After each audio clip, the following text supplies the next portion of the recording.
नमस्कार विद्यार्थियों, आपका पुनः स्वागत है हमारे आज के इस नए वीडियो में। बच्चों, सबसे पहले तो मैं आपको एक वार्निंग दे देना चाहूँगा। बच्चों देखिए, ना तो मेरे पास असली पेपर है, ना ही किसी के पास असली पेपर है। यूट्यूब पर जितने भी पेपर यहाँ पर वायरल किए जा रहे हैं, सारे पेपर फर्जी है, बिल्कुल फेक है। आप सही कहो मुझे या गलत कहो, लेकिन ये कड़वी सच्चाई है। सारे पेपर जो है फर्जी है, बिल्कुल भी आपका जो उसमें से कुछ भी क्वेश्चन यहाँ पर नहीं आने वाला है। तो बच्चों, मैं आपको जो तैयारी करवा रहा हूँ बच्चों, उसकी आप तैयारी कीजिए। मैं आपको बच्चों जो है यहाँ पर गद्य खंड में आज के इस वीडियो में कक्षा 9वीं हिंदी की परीक्षा के लिए गद्य खंड में ऐसे 2 गद्य आपको बताने वाला हूँ जो कि आपको परीक्षा में जरूर से देखने को मिलने वाले हैं। ठीक है बच्चों, कोई ना कोई उसमें से एक बच्चों आपको जो परीक्षा में जरूर से देखने को मिलने वाला है। ये बच्चों मेरी गेसिंग है। यदि आपको जो है मुझे ट्रस्ट होगा तभी इस वीडियो को देखना। यदि आप जो है 2 गद्यांश को याद कर सकते हैं तभी इस वीडियो को देखना। यदि आप जो है नकलची बच्चे हो, फर्जी पेपर के लालच में आए हो, तो आप इस वीडियो को छोड़कर यहाँ पर जा सकते हो।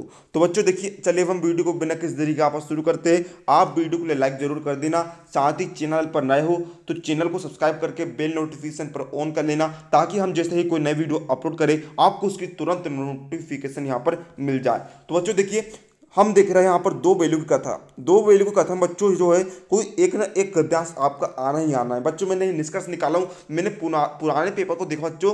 2 वैल्यू की कथा जो होती है उसमें कोई ना कोई एक गद्यांश आता ही है। तो बच्चों मैंने आपके लिए जो है 2 गद्यांश यहाँ पर सिलेक्ट करा हूँ। तो बच्चों देखिए, पहला गद्यांश है आपका याला कि जानवरों में गधा सबसे ज्यादा बुद्धिमान समझा जाता है। हम जब किसी आदमी को पहले दर्जे का बेवकूफ कहना चाहते हैं तो उसे गधा कहते हैं। गधा सचमुच बेवकूफ है या उसके सीधेपन, उसकी निरापद सहिष्णुता ने यह पदवी दे दी है, इसका निश्चय नहीं किया जा सकता है। तो बच्चों आइए हम इसका यहाँ पर देखते हैं।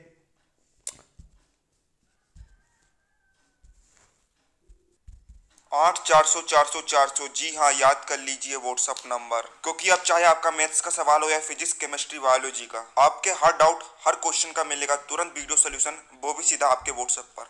बस अपने फोन में डाउटनोट का 8400 400 400 व्हाट्सएप नंबर सेव कर लीजिए और चैट ओपन कीजिए। फिर जो भी आपका डाउट है उस सवाल की आपको फोटो खींचनी है, उसे क्रॉप करना है और 5 सेकंड में आपको उसका तुरंत वीडियो सोल्यूशन मिल जाएगा।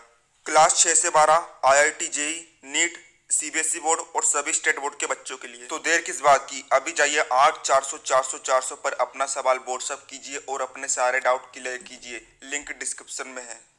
तो बच्चों देखिए, आप संदर्भ में लिखते हो कि आपने जो है कौन सा पार्ट कहाँ से लिए हो, ये जो गद्यांश है कहाँ से लिए हो और इसके लेखक का नाम क्या है। तो बच्चों आप लिखेंगे संदर्भ में, ये गद्यांश जो है 2 वैल्यू की कथा पाठ से लिया गया है।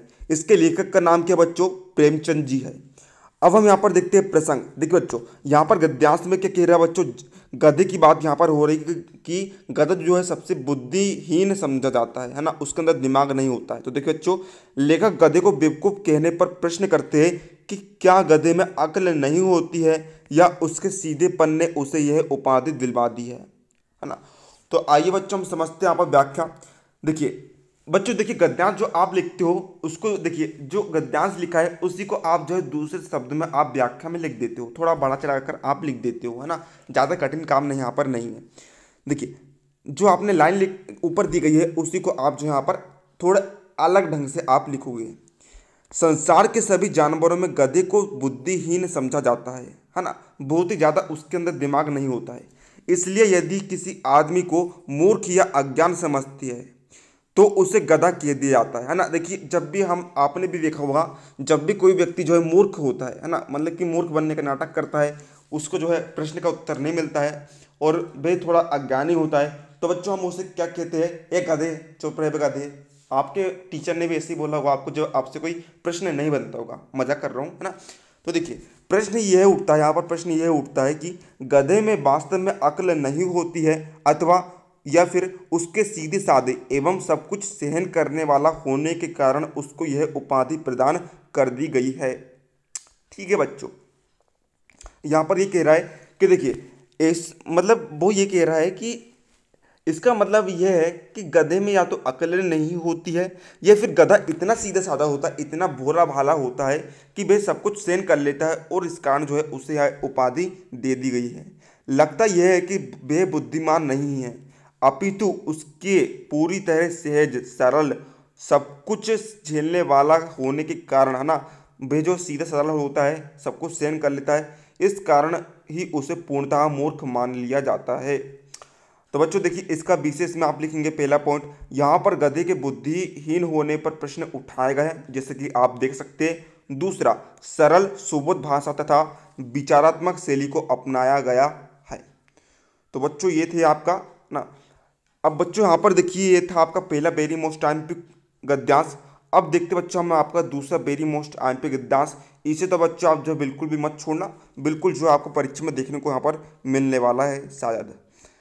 क्या है दिया है बच्चों, दोनों बेलों का ऐसा अपमान कभी नहीं हुआ था, जूरी उन्हें फूल की छड़ी से भी ना छूता था, उसकी टिटकार पर दोनों उड़ने लगते थे, यहाँ मार पड़ी आहत सम्मान की व्यथा तो थी ही, उस पर मिला खूसा भूसा, नींद की तरफ आंखें ना उठाई।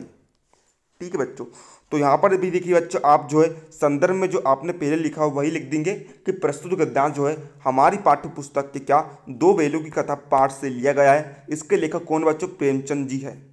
अब बच्चों हम यहाँ पर देखते हैं प्रसंग। देखिए यहाँ पर जो है क्या हुआ था बच्चों, इस गद्यांश जो है इसमें हीरा और मोती के साथ जो है बहुत बुरा व्यवहार किया गया था, उनका अपमान यहाँ पर किया गया था। तो यहाँ पर यही लिखते हैं, यहाँ पर जो है हीरा मोती के साथ हुए बुरे व्यवहार तथा उसके पीड़ित मन के कष्ट को उजागर किया गया है। आइए हम इसके यहाँ पर व्याख्या देख लेते हैं। हीरा मोती जो है मेहनती, ईमानदार तथा स्वाभिमानी बैल थे। वे झूरी के यहाँ रहे किंतु उनके साथ जो है कभी दुर्व्यवहार नहीं हुआ था। यहाँ गया ने उनके साथ जो है बहुत बुरा व्यवहार किया था। झूरी उनको बड़े प्यार से रखता था, उन्हें कभी नहीं मारा। जैसे ही उसकी टिटकार की आवाज़ होती बैल तेज चाल से चलने लगते थे, है ना।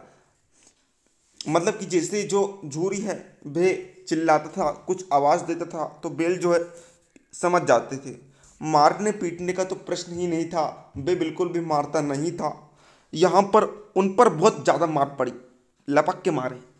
वे अपमान की पीड़ा से दुखी थे, उनका बहुत ही ज़्यादा अपमान हुआ था, बहुत ही ज़्यादा उनकी बेइज्जती की गई थी।